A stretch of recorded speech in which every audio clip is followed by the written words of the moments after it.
going to be yoked together as part of a synthesis, a shared joint project, which is going to lead to a very prosperous century for the British. Now, I have no idea why this is not happening for me over here. It is? Okay, good.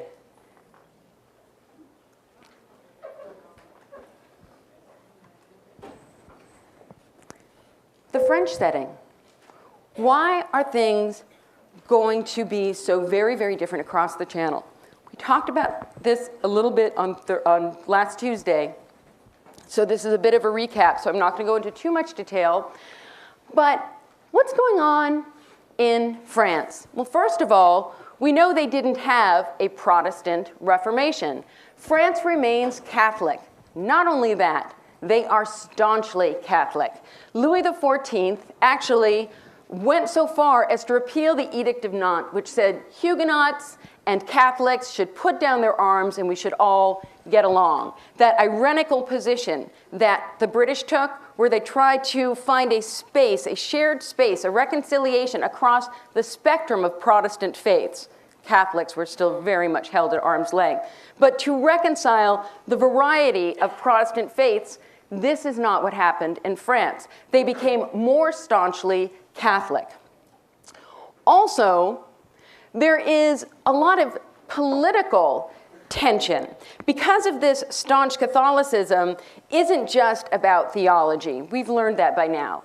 This staunch Catholicism is very much motivated by those who have a political interest in the structures of power that the Catholic Church put in place. When did it put those structures in place? In medieval times. So what are these structures of power? Reactionary and medieval. We call them the Ancien Regime, because this is the regime that has been powerful in France. This was that tripartite vision of society. Those who pray, those who fight, and those who work. Everybody else, all those people that work with their hands, till the field, the 95% of the population is lumped in this sort of disparaged mass of the peasantry. And those who pray are, of course, the priesthood, and those who fight are the aristocrats, who began as a fighting force. What about this new breed of people? Those who think. What are they going to do? They don't particularly have a position in this old Ancien Regime, right? Those who think within this Ancien Regime are those who think about God. Those who ponder deep theological issues like nominalism and predestination. This is not those who want to think independently about the nature of the universe. So these philosophers find themselves, unlike the natural philosophers in England, who were reconciled to religion because what they do, study nature, is a way of celebrating God. So studying nature, talking about nature, learning about nature in England is a way of recognizing the majesty and wonder of God's creation. So if you want to be a priest, that's a very pious thing to do. If you want to be a natural philosopher, that's a very pious thing to do.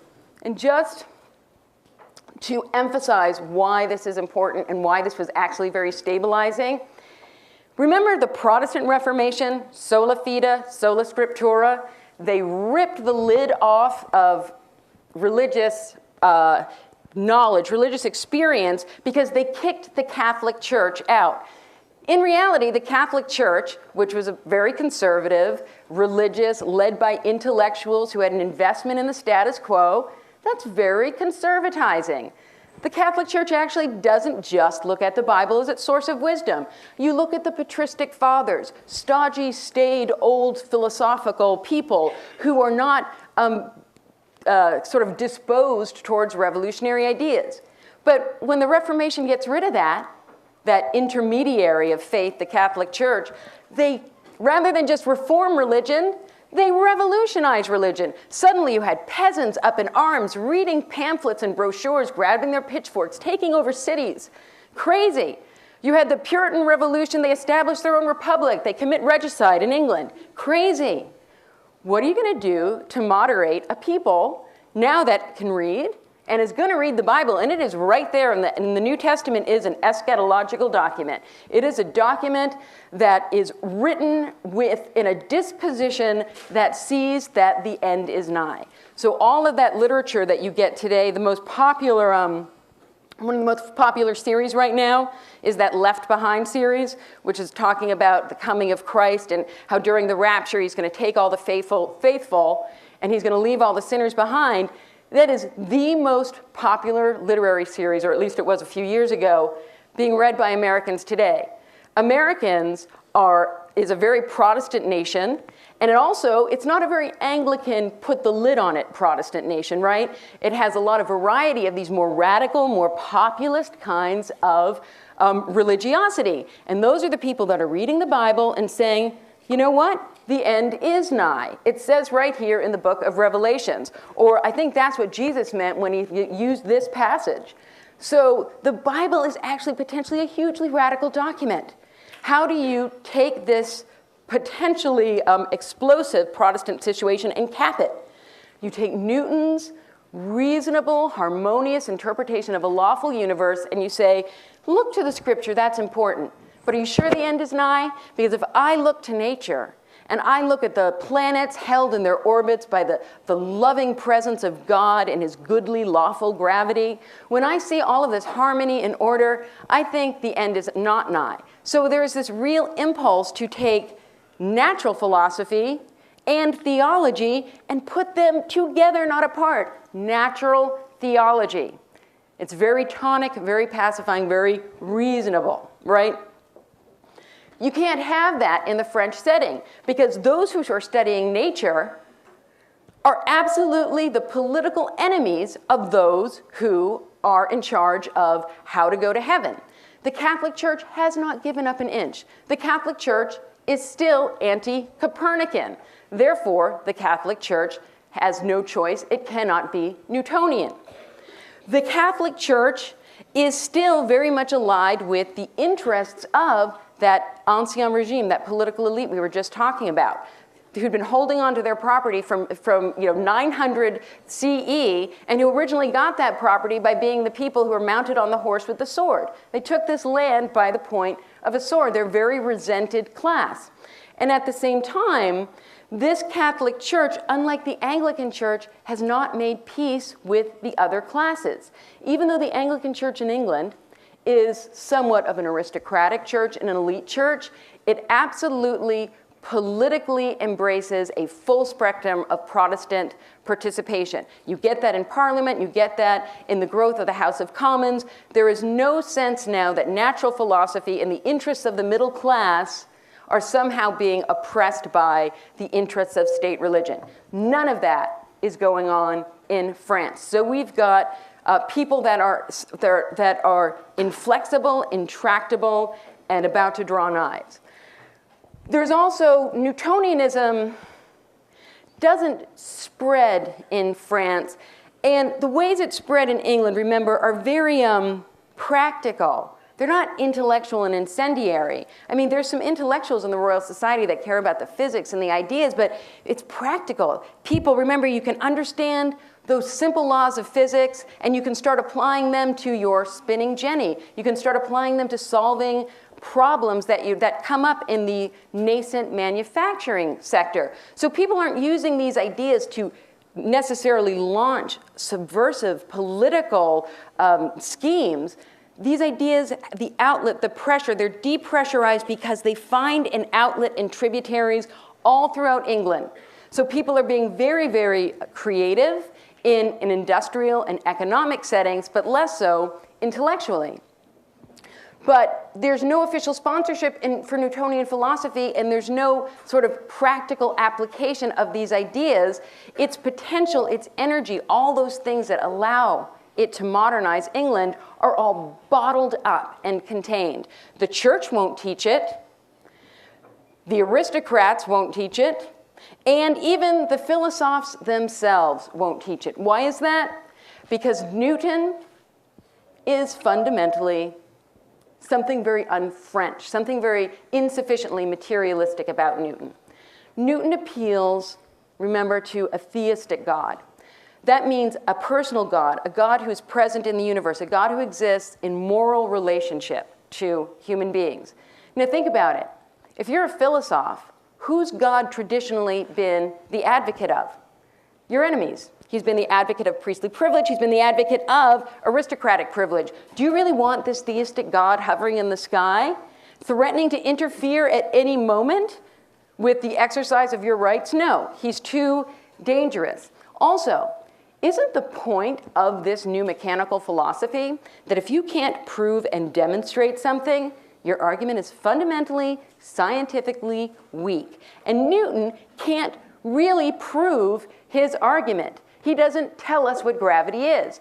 Descartes is willing to show us, but through mechanical principles, but Newton says, look, I don't know how it works. It's probably the loving presence of God. I can quantify it, that's it. So Newton recourses to God as an explanation. So there's tons wrong with Newton, so we got a real problem.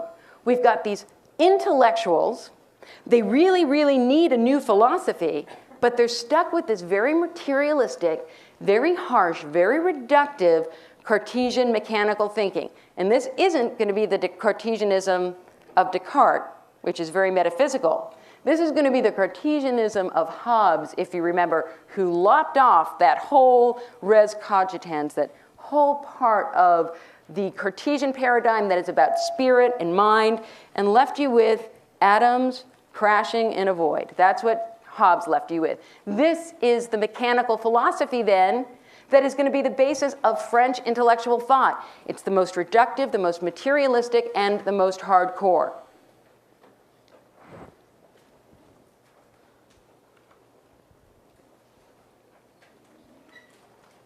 So this is basically, just to recap, that's the French position against Newton on an intellectual level. And because they don't have that leavening effect of Newton, who makes things softer, more middle of the road, more gracious towards God, we get a French philosophy that is extremely hostile, extremely mechanical, extremely hostile towards spirituality. And of course, the number one reason why they can't accept Newtonian physics is that Newton is English. So that is going to be an extremely difficult objection to overcome. If you know anything about how much the French and the English hate each other, how do you overcome these very sound objections to Newton? The philosophical objections are sound, and then really overcome his Englishness. You're going to have to prove it. You're going to have to shove it in people's faces and say, look, you want to move forward? You want to get with the 18th century? Then you're going to have to become Newtonian and give up this ridiculous Cartesianism. And you get one of the first really important French Newtonians, Pierre-Louis Moreau de Maupertuis. And Newton had a prediction. Newton had a prediction that given the nature of gravity and the planetary orbit of the Earth around the sun, if you actually looked at the planet Earth, it's not going to be round. It's going to be an oblate sphere. Gravity is going to pull out its middle, make it fat. If you looked at Cartesian mechanics, Descartes had a different prediction. Descartes said, no. My interpretation of the way this all works and the nature of gravity, which is a much more mechanical push-pull interpretation, is that, although Descartes is obviously not calling it gravity, but it's the same principle of what keeps the planets, principle of attraction, interpreted with push-pull mechanics. Descartes said, no, I think the Earth is going to look like an egg. So is it going to be a fat Earth or a skinny Earth? Here's the interesting part, and this is what really puts us in the 18th century, and this is what's really showing you that there's a powerful transformation afoot in the world. Because rather than the French just sitting around and thinking about it, or mathematically trying to prove it, they actually launch an expedition. One expedition goes to Lapland, another expedition goes to Peru, and using stellar angles, and I'm not going to explain this because in too much detail. The important thing that you're supposed to know is they actually went there and measured, and they had the scientific sophistication they needed to determine the length and the degree of the arches, that is the curve in the, and the slope, actually the descent of the curve on the circumference of the Earth, showing that, wow, the curve is actually flatter at the pole, and it's deeper at the equator. Because if you look at the corresponding angles, that they have different lengths of their triangles. Like, don't get all obsessed with that. The point is, they could measure this, they could do it. They went there, and they proved this. They proved that, in an expedition led by Maupertuis, Newton is right. They demonstrated it not just mathematically, because they couldn't do that yet, but they demonstrated it experimentally. So, what can you say to that? Newton has now some very important champions. There's a couple of other things that are going to make Newtonianism a little more interesting. Remember, these Cartesian philosophes really, really want a materialistic interpretation of the world. That's very, very important to them. And remember, the minute you let a little soul or a little spirit into your mechanical universe, that is entree for the interference of the church, because the church has authority over your soul. So if you want, as a natural philosopher, to have authority in your world, you better make sure there's only physical matter in this world, that the world is, that nature is a material construct. And then guess who's the high priest of that world? You are, the natural philosopher. So, a couple of things loosening the resistance. We've got Newton's prediction of an oblate sphere, check. Catholic Church increasingly Cartesian. Where were they going to go? Like I said, they can't go to Newton. They had Copernicanism on the papal index of banned books. Descartes was too cowardly to admit he was a Copernican. Therefore, Descartes, plus he's very, very metaphysical. Therefore, Descartes makes a good ally of science. So notice how the church went from being staunchly Aristotelian, staunchly anti-Cartesian, to staunchly Cartesian in the 18th century. And the philosophers now are not going to want to ally themselves with this tainted philosophy that's been approved of by the church. And there's something else important. That thing about the stability of the orbits actually doesn't happen. They don't have the math for that until the late 18th century, so don't even look. You didn't see it. Voltaire, 1694 to 1778. The sort of poster child of the French Enlightenment. And his story, his personal story, tells us so much about what is going on in this larger world. Voltaire himself is born to a sort of in humble circumstances. His father, I think, is some kind of a farmer, but it has some land, so he's not too terribly hard off. And his mother is a very, very, very minor noblewoman. He gets a good education, but basically, he's not great shakes in this society. He is not those who fight. He is not those who pray. He's lucky if, this new class is where he's going to have his social investment, those who think. He is this new breed of intellectual. And as a new breed of intellectual, he finds himself very, very welcome at these salons. That the aristocrats, sometimes they get bored just holding their little tournaments and their costume balls, and sometimes they like to wind up the intellectuals and hear them talk. And so they would have them over to their salons, and in a way, this was actually ended up being very subversive because you had this communal space now, a protected elite space, where these intellectuals would meet each other, get together, have these incredibly subversive discussions, and at the same time, we have to understand this was still a very heavy class system, a lot of class regulation. And Voltaire made a very bad mistake. He introduced himself to this society as Monsieur de Du Voltaire. He fictionalizes some noble heritage. And so he's at this party, and there's this young upstart, no, he's not an upstart because he's part of the Ancien Regime, so he's legitimate in his own eyes. This count, this young hot-headed count, the Count of Rohan, is looking at Voltaire. Voltaire is loud, he's gesturing, he's probably perceived as vulgar. Who is this little know-it-all intellectual? Why is he taking himself so seriously? So the Count of Rohan goes up to Voltaire and goes, "Excuse me, sir, I think it must be so splendid for you to be able to make up a family name." And Voltaire looks at him and says, "Well, sir, I think it's better to make up a new family name rather than disgrace an old one." And so, I know, those fighting words. But now, the Count of Rohan had gambling debts. I mean, he was kind of a ne'er-do-well. And who was Voltaire to talk back to him? Voltaire stepped out of line. Voltaire didn't know his place in the Ancien Regime. So Voltaire, the Count of Rohan, then says something insulting back to Voltaire. He has him physically picked up and thrown out of the party. He even has Voltaire beaten up, right? He hires some thugs to beat Voltaire up. Not because he's a coward, but because Voltaire is not good enough to fight with yourself. Those who fight only fight each other. So when Voltaire, incensed that he was beaten up, goes to the Count of Rohan and he says, I demand to challenge you to a duel. The Count of Rohan refuses to give him a duel and says something to the effect of, you're not good enough to have anything to do with, let alone to be killed by. So Voltaire now can't find justice. Remember, this guy is very intense and he's probably a bit of an egomaniac.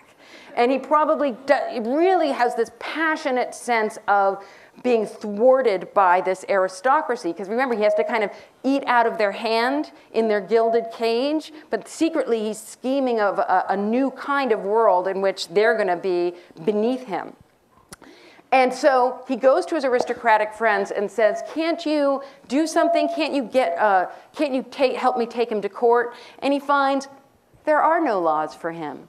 That aristocrat can do whatever he wants. There are no laws for those who think. There are no protections. There is no justice in this world. In fact, he makes such a nuisance of himself, continuously showing up at the house of the Count of Rohan, continually challenging to duels that he has no intention of accepting, that the family of the Count goes to the king and says, can you do us a favor, please?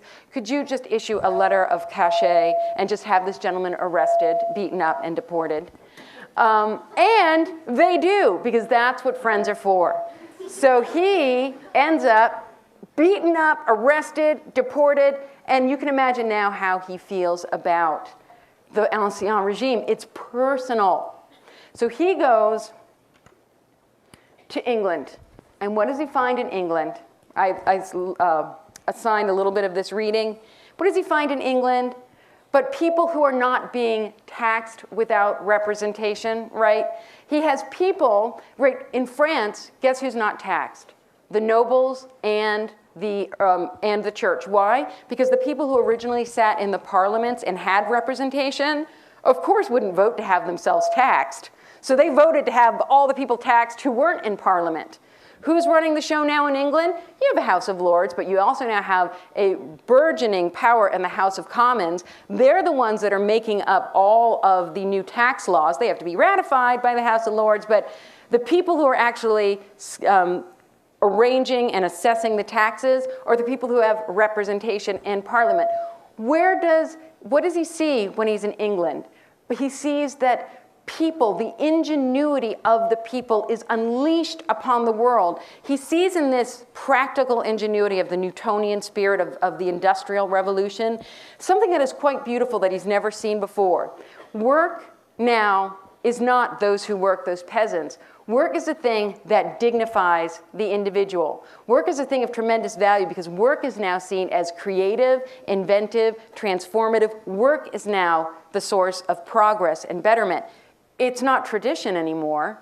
You're not going to look to the aristocrats for your future. You're going to look to this new engineering class, this new artisanal class, this new manufacturing, commercial, and trading class. And it's a fairly porous class. So even though it's difficult, if you get yourself a little education, and remember, education was pretty widely available, maybe not formally, but there's all those itinerant lecturers willing to teach you about Newton's 3 laws.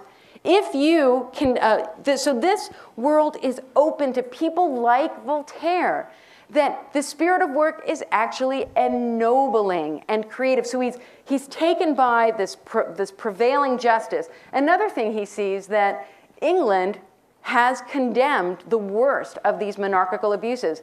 They don't have an absolute king that can write letters of cachet. No, they have a constitutional monarch who had to sign on the dotted line and say, I will obey the constitutional laws to which everybody else is subject. That's the kind of monarchy that Voltaire would want to bring to France. Church is seen as completely corrupt in France, that they're all on the take. The Catholic Church owns tons of land. They're constantly squeezing the peasantry for the tithe and for the taxes on that land. And that this aristocratic class, you have to understand in France, are total parasites. They've gobbled up the streamlined economy by putting so many tariffs. There's taxes you have to pay to ground your flour. There's taxes you have to pay to cross one bridge and then cross another bridge. If you cross a lord's land, you got to pay some more taxes. That this whole merchant class is gummed up and bound down by all of these, the taxation imposed by these feudals who aren't paying any taxes themselves. So he sees England as free of the worst of these abuses. They've dismantled, right? Henry VIII pretty much dismantled the monasteries and most of the huge land holdings of the Catholic Church. So England good, France bad. So remember, while he's praising England, what is he really doing? He's sticking it to the French monarchy. He's sticking it to the French aristocrats and to the church.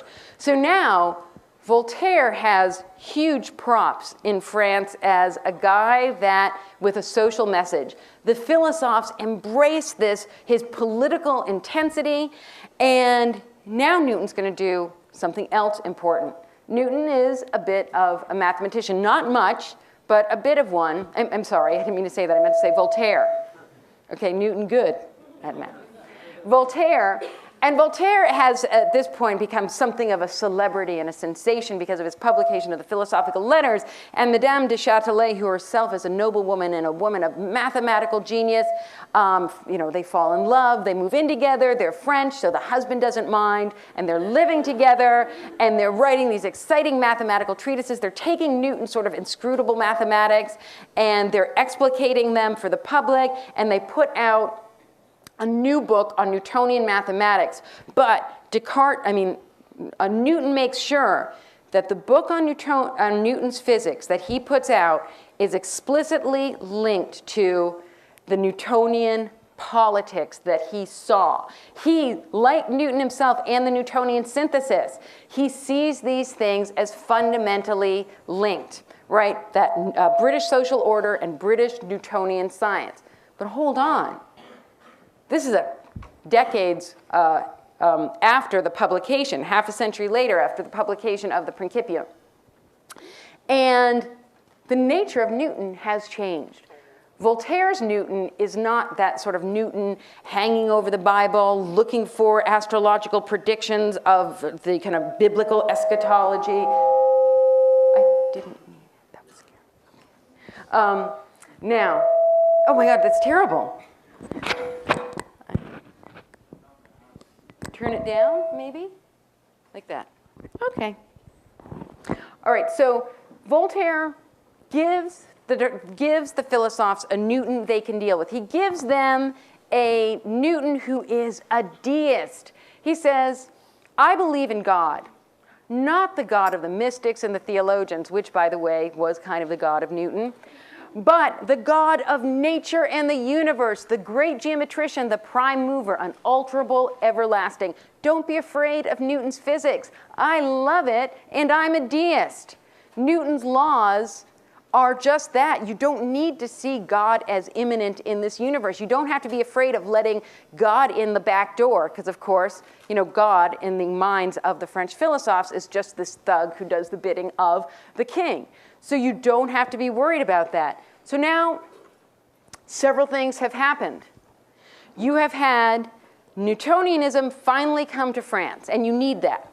Newtonianism is going to be the basis of modern thought and moving forward. So finally you get Newtonianism, but the Newtonianism you get in France is not the synthetic conciliatory Newtonianism, the theistic Newtonianism, the reasonable but faithful Newtonianism of England, but it is this deistic and, for some, atheistic. Once you've explained Newton's laws, and you can prove that you don't need God present in the world to make those laws run, you can do whatever you want with God. You can treat God as a prime mover and first creator, a good guy that makes the earth and then leaves, deist. That's the theism, remember, is the present personal God who exists in moral relation to man. He really cares about you and what you do. The deistic God is more this guy. He's the great geometrician. He's the guy that thinks up all the laws. It's much more like that Platonic God. Thinks up the math, thinks up the laws, puts the world together, winds it up, walks away. You're still in charge.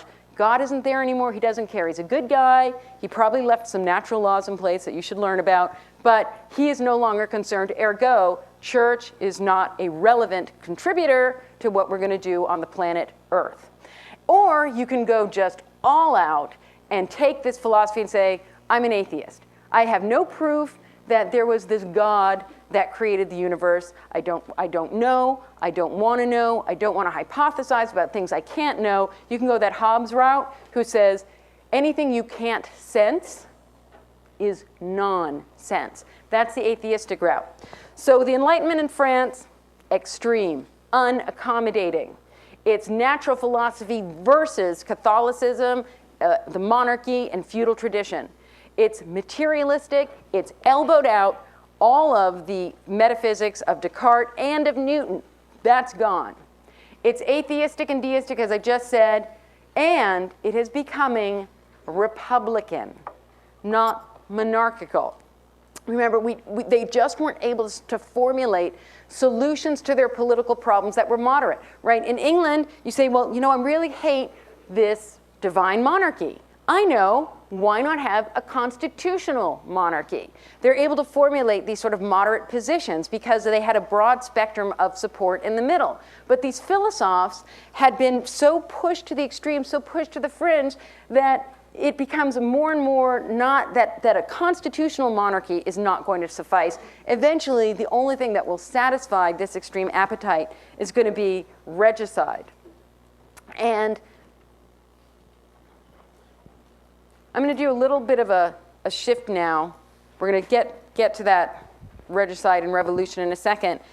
But one of the things I wanted you to think about when you're reading the Enlightenment readings this week, and you have a lot of it on mechanical thinking, and this very interesting thing that's happening philosophically. Once you get this mechanical cosmos, the push-pull mechanics, the atoms in a void, even this Newtonian universe now, we've banished God from it in France. Remember, these philosophers are against tradition. These philosophers want to wrest a new worldview where those who think have power. Right now, those who pray and those who fight have all the power. They need a new worldview, and they need a new view of man. So there's a new trend now about mechanizing not just the cosmos, but actually human biology, the human body. So in a very interesting way, we have this nature, right, of motion and spirit. Remember how in the old worldview of Aristotle, we had that psychological matter?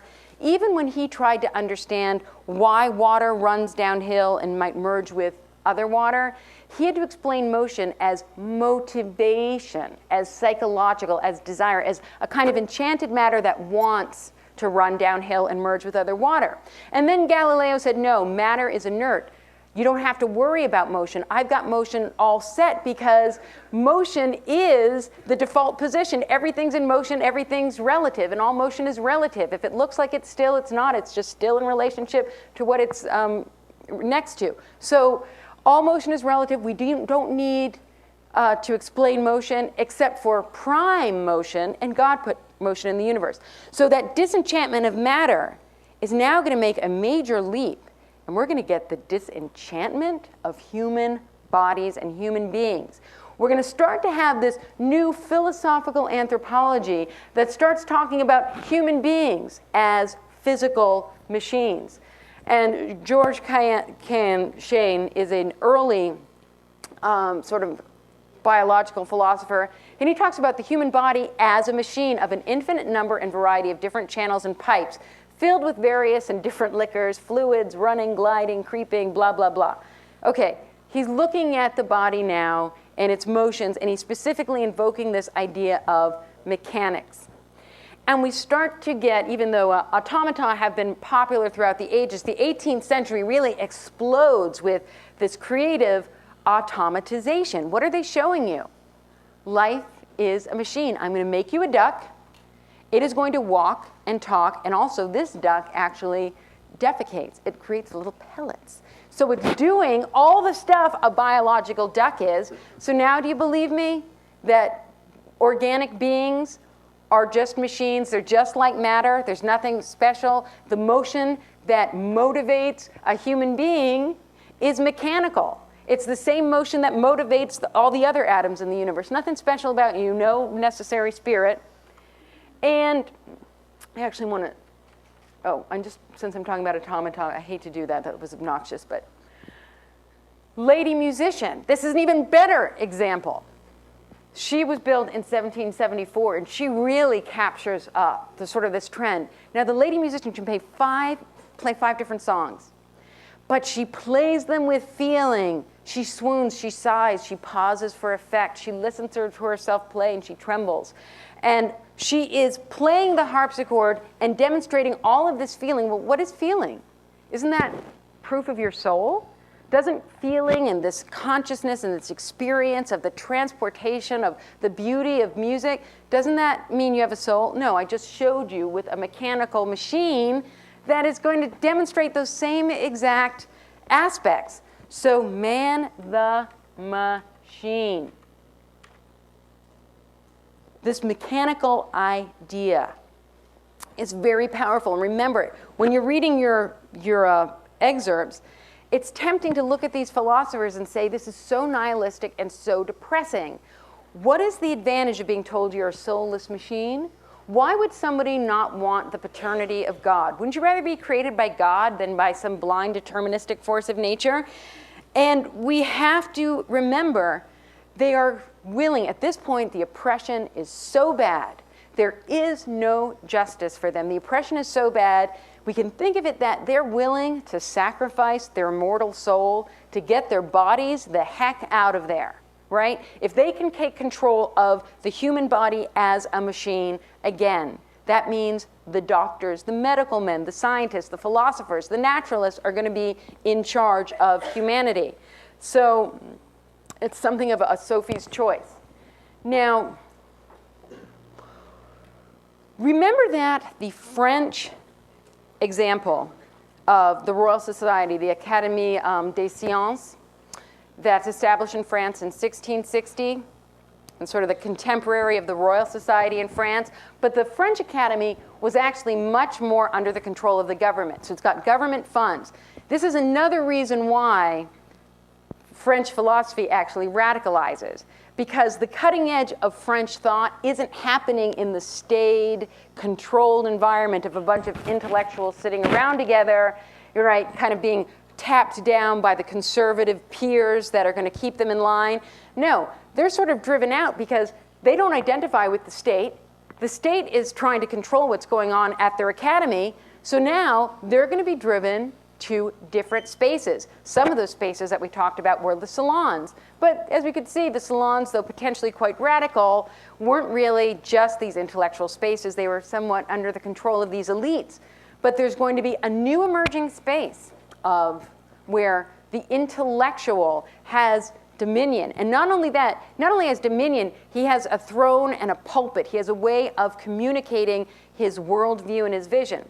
And this is going to be the Republic of Letters. So when we say the Republic of Letters, this is a profound and important concept for understanding modernity. It is very much the emergence of a public sphere. A Republic of Letters means you can write to each other letters, literally, but then you can take those letters and you can publish those letters in these new public instruments called journals and newspapers and pamphlets. And a lot of these pamphlets are proliferating. A lot of these newspapers are beginning to proliferate. We get a kind of explosion of the print and publishing industry at this time. And it's not all just being brokered through this conservative Royal Society. So the science is a lot edgier. It's a lot angrier. It's a lot more political. So you get this Republic of Letters, it kind of spills out of the streets, out of the academies, out of the formal institutions, and into the open debate, the open discourse. And anybody can buy a magazine. You don't have to be inside the meeting of the Royal Society. If you can read, you can get a copy of these journals. So these ideas are there for anybody who's interested. And this is a very wide and very interested audience. And these people are beginning to communicate and write to each other, and there's a sort of philosophical worldview that's beginning to crystallize and formalize. And this is that mechanical, rationalistic worldview of all the writings I assigned to you. You can see they're fairly consistent in their worldview. And the culmination of this, the most important sort of achievement, without which I don't know if we would have had a French Revolution. The most important achievement is the Encyclopédie.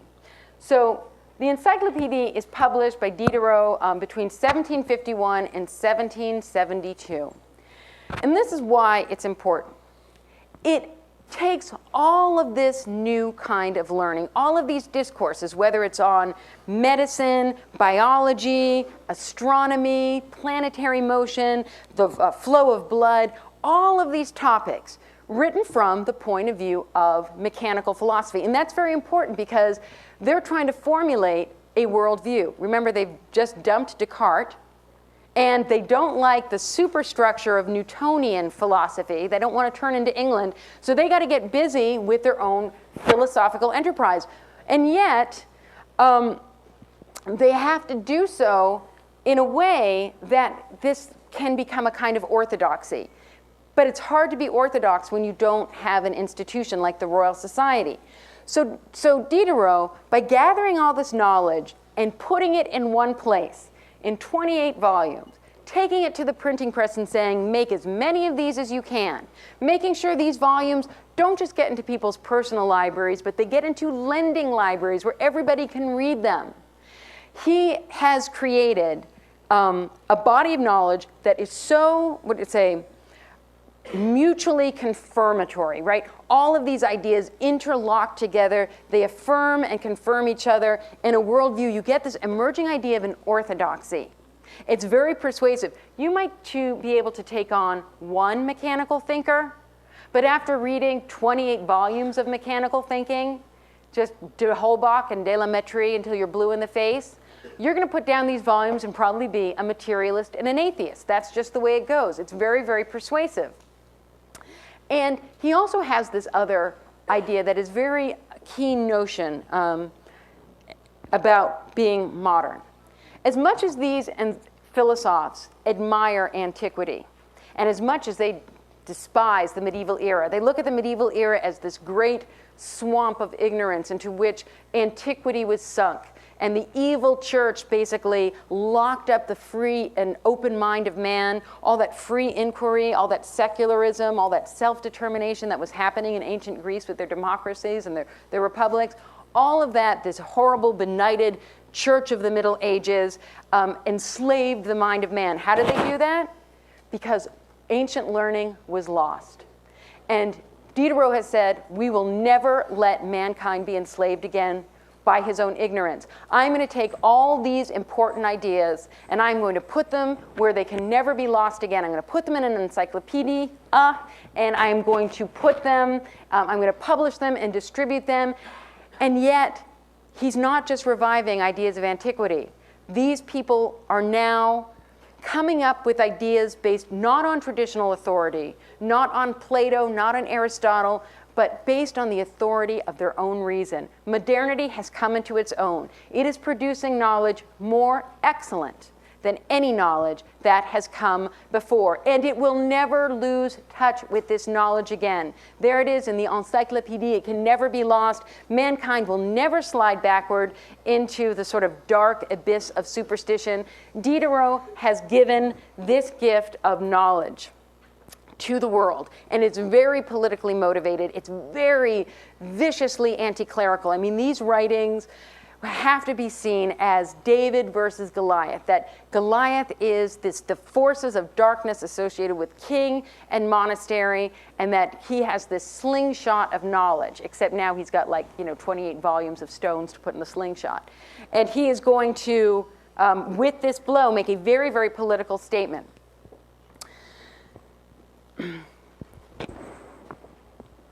So the encyclopedia is a huge success. I gave you a lot of the writers that appeared in it. One of the writers that wasn't in there from the readings I gave you is David Hume. And David Hume is really important, so I wanted to talk about him a little bit in class, because he does something to Lockean empiricism that is very, very troubling. Just the way Hobbes took Cartesian epistemology, the one where I think, therefore I am, and we have innate principles and this divine capacity of mathematical reasoning. And Hobbes said, no, you don't. I mean, he snapped off that whole metaphysical aspect of Cartesian epistemology, and he basically just kept matter in motion. And he made, I think, therefore I am, no more persuasive than I skip, therefore I am.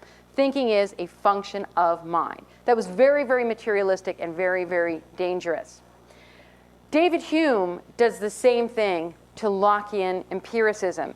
He destroys the metaphysical, implicit metaphysical nature of it. So let's just remember what's implicitly metaphysical about about Locke. Remember, Locke is much more stringent than Descartes. Locke has no innate ideas, only tabula rasa, clean slate. You're not entitled to your crazy notions. You have to be able to prove and demonstrate to me how you've come to certain conclusions. You have no innate ideas, and we are not, and I think, therefore I am, is not a good way of proving you exist. Locke values sensory observation, careful analysis, the input of little pieces of information. You take those little pieces of information like they're coming off a conveyor belt, you put them together, you make larger inferences, and so on and so on. Think about it. That's actually a really mechanical and procedural way of understanding the world. It's like conveyor belt, but it's slow, it's cautious, and it can prove that it knows what it knows. It doesn't say it knows everything, but it can prove it knows what it knows by demonstrating its reasoning, its careful reasoning. But remember, there's somebody in your brain reasoning. It's not just sensory awareness. The key point is that Locke says God gave you reason. He guarantees you reason. This is an innate faculty, not an innate idea, an innate faculty of the human mind. And it lets us know that when we reflect upon sensory information, we can trust two things. We can trust the sensory information, and if we're not drunk or tired or cranky, we can trust our reason. If we're properly educated, we can trust our reason. Now, David Hume says, well, okay, so what he's really saying is there's not just the ability to reason, there's the metaphysical reasoner. There's not just the ability to perceive sensation. It's not just perception.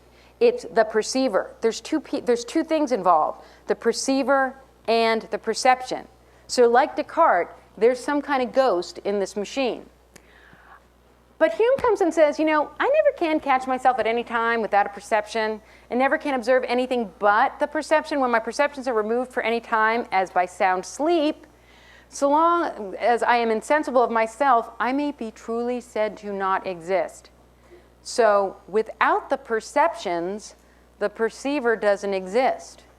That must mean the perceiver is literally just a perception itself. There is no perceiver. There's no ghost in the machine. There's no separate entity who is operating the brain. There's only the experience of perception and consciousness. And guess what? When you fall asleep, you no longer exist. And guess what? When you die, then you really don't exist. Because unless you're feeling, thinking, seeing, tasting, touching, smelling, you don't exist. That is a hardcore, materialistic, and reductive understanding of human consciousness. And it is one which, I'm sorry, Locke was vulnerable to. Locke really had no argument or proof that there is a reasoner, right? He just had proof that we are reasonable because he saw us reasoning and coming to reasonable conclusions. He had no proof that there is a divine reasoner. And so this weak part of his argument, as kind of weak as I think, therefore I am, is easily snapped off. So you have this very dangerous trend in this French philosophy that is part of this larger mechanistic cosmology. It's gotten rid of the soul. It's gotten rid of the divine aspect of your mind.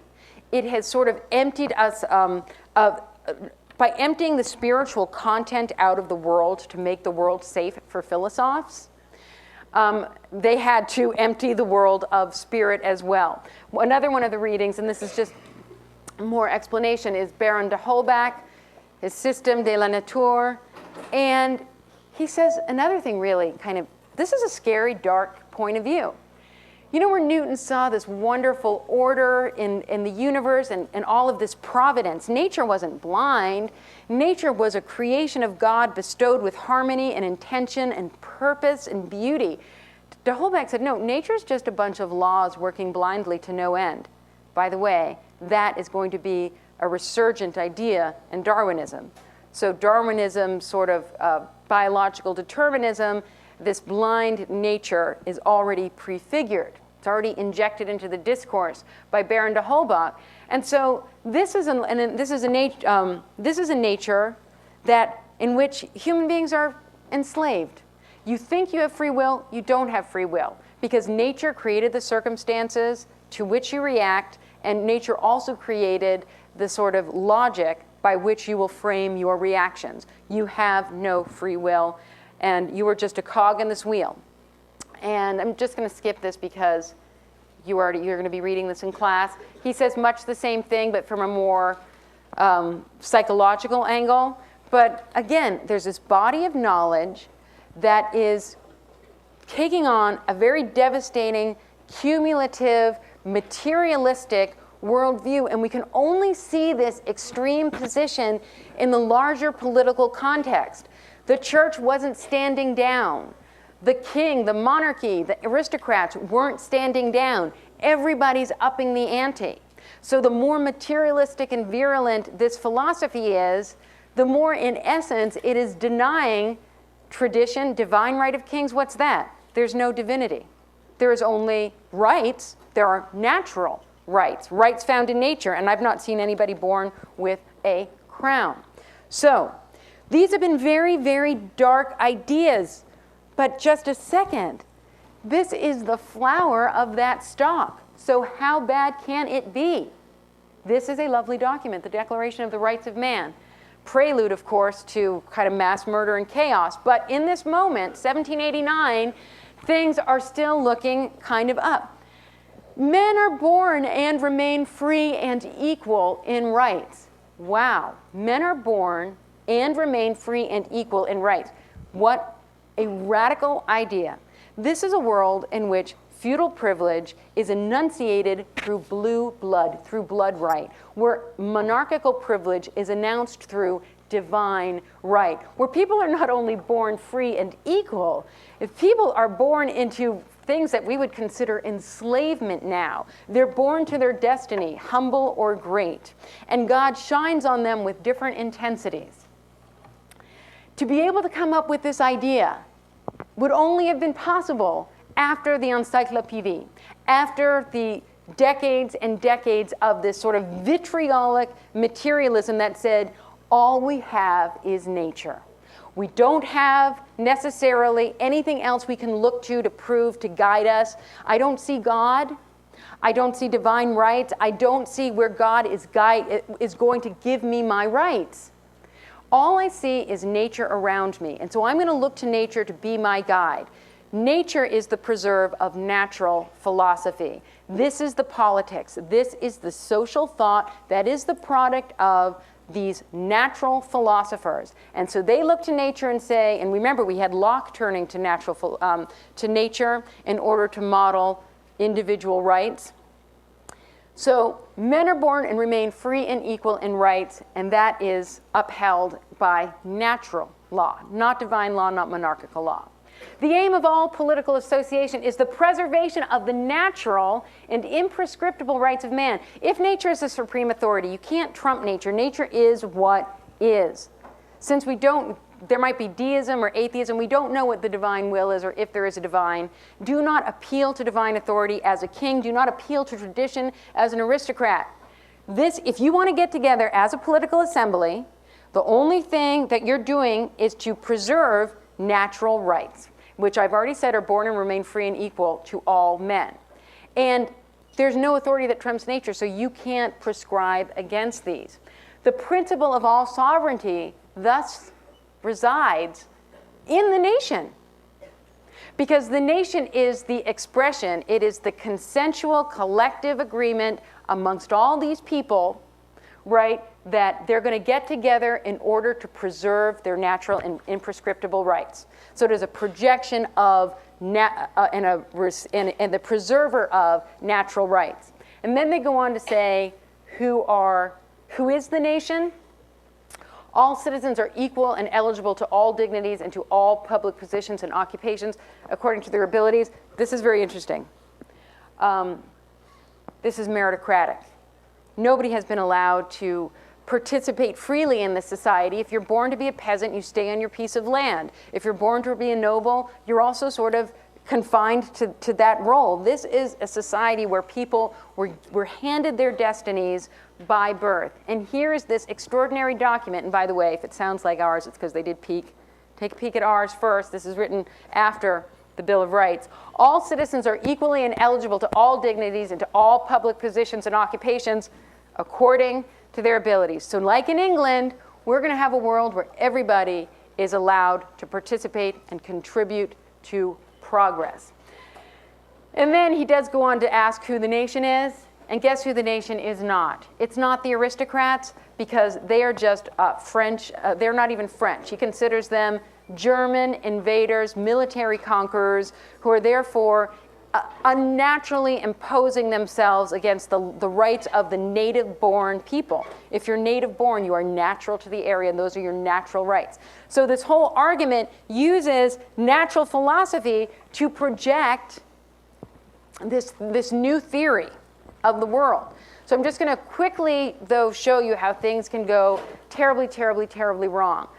Age of Reason, the Enlightenment, has often been accused of having a wee bit of a totalitarian tendency.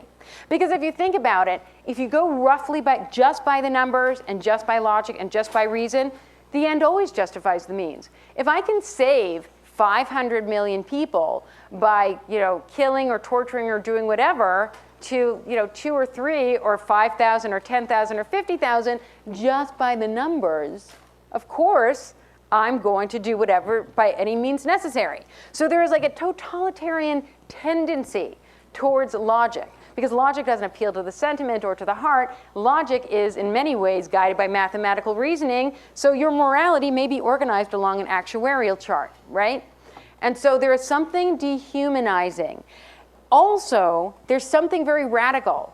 These people got together, these philosophers, they published 28 books, right, together, and as you're reading it, it's all incredibly persuasive and compelling, and evidence mounting on evidence about mounting on evidence. You're so convinced it's all real, but it's not. It's people sitting around writing about what they think is real. It has no basis in true social experience. It is pure social experiment. And to give you an example of just how experimental, when the French Revolution happens and Robespierre, at the kind of climax of its most radical phase, decides, this is a new world, this is a new time, I want a new calendar.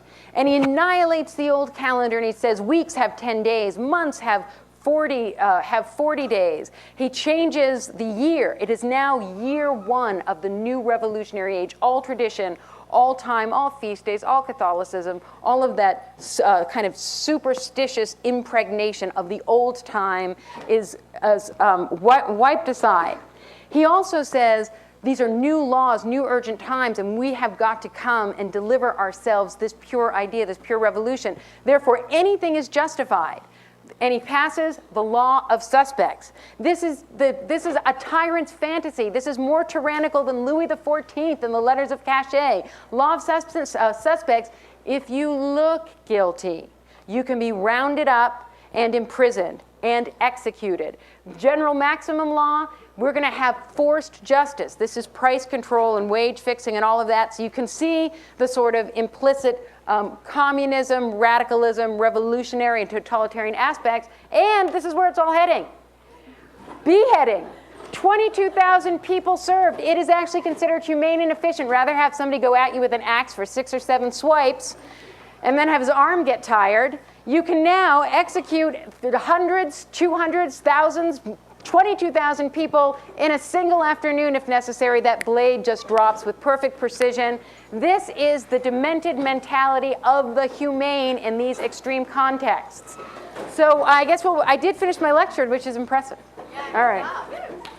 All right, thanks you guys.